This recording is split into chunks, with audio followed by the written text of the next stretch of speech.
Hi, it's Chris with Implied Music, and today I want to take a look at Cyndi Lauper's 80s classic, True Colors from 1986. It's on her second album, and it's just this terrific pop song. But more than that, it's got a super progression, great melody, some interesting choices with lyrics that feel very personal, really meaningful stuff. At this point, Lauper had 4 hits off the first album. She's So Unusual, and she had some room to flex, right? And so we've got this song, True Colors, which I think really kind of goes deep. It feels really honest and direct. And it also is a great example of the use of the Plagal Cadence, the Amen cadence, which lifts this song into, well, sort of into a spiritual realm. Let's take a look at it.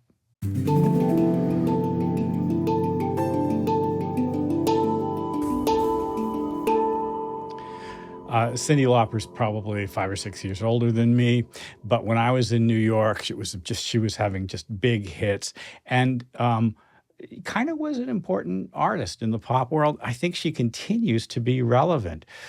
She's got Emmys, Tonys, Grammys. She wrote the music to the musical Kinky Boots, won a Tony for that. She's not just kind of a flash in the pan songwriter. In addition to a great vocalist, she's a songwriter who's got real aspirations, and she's got a real strong sort of perspective as well, which I appreciate enormously. But all that aside, what a great song True Colors is. My little student Cora and I did the first verse and chorus. I asked her to sing it with me, and she's delightful. It's really fun to watch her do that. But let's dig into this song. You may know it already. We'll break it down a little bit. Also, like I said, I want to talk about what's a plagal cadence. Okay. True Colors is in C, but it begins on an A minor chord with this beautiful figure, which I'm sure is familiar to you if you've heard it.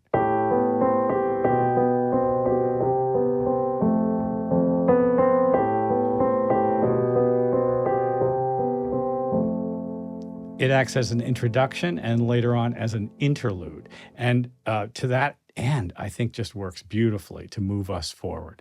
Well, that's A minor 7, G over B, to C, and then F. It's, the chords from the Axis chords, right? But this figure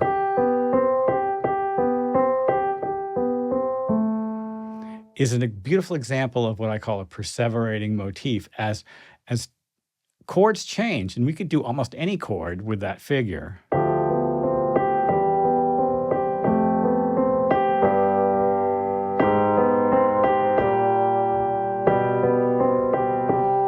And get something interesting.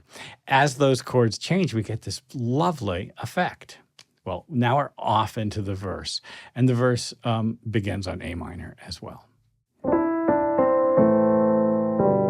C, F, back to the A minor. And I love how right in this moment here, hard to take courage, we're on a G chord, but the melodic tone is a C. And the third is actually in the chord. It's so interesting. Going on into the second half of the verse, it almost feels like, it has a sort of a amazing grace quality, right? In a world full of people. So that went C, D, F, and now we're at the A minor, but it's A minor 11, so beautiful. Now this is sort of very 80s types of chords, isn't it? And then D minor 7 over C. And let's pause right there, because that D minor 7 over C is kind of like a plagal cadence. And I want to talk about what a plagal cadence is. So just stepping away for a moment from the song, you know that there's, 4 major types of cadences. Of the 4 types of cadences, the plagal cadence is called the Amen cadence, and it's the softest of the bunch. If we were going to talk about it in terms of how it lives within a scale, it's 4-1, 4-1. Right? And there's something just beautiful about that. It does sound like Amen. Right? The C chord is sort of embellished by the 4 chord. for a moment and then returns. And that embellishment could take the form of an F chord just like an F triad over C, or it could be a D minor chord over C. And that sounds equally good and kind of what gets used in this song. In fact, in gospel music, we frequently do something where we go 1, 2, 1, 2, 1, 2. You get me? And it's just, a beautiful sort of progression where it feels like kind of alternating Plagal cadences. And that's what this song uses to great effect. And it sort of has the, I guess I would say, emotional effect of lifting it into a spiritual realm. That's just kind of the way the song rolls. Okay, we've made it to the chorus. And the first thing that happens in the chorus is that Plagal cadence. There's the F to C. And then a G chord. And it's a G chord, but the melody is an E. It's the major 6. You got to love that.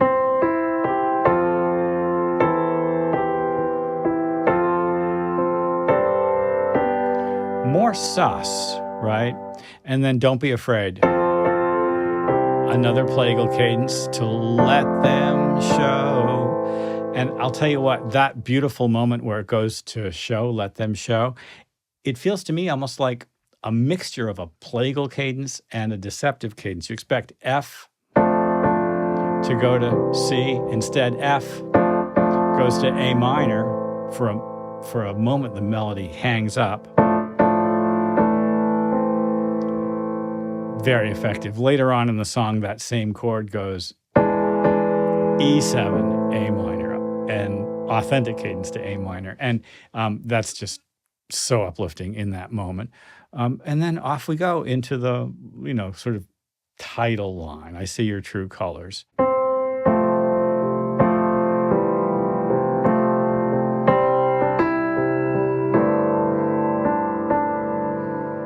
And now we go back to the introduction, which acts as an interlude.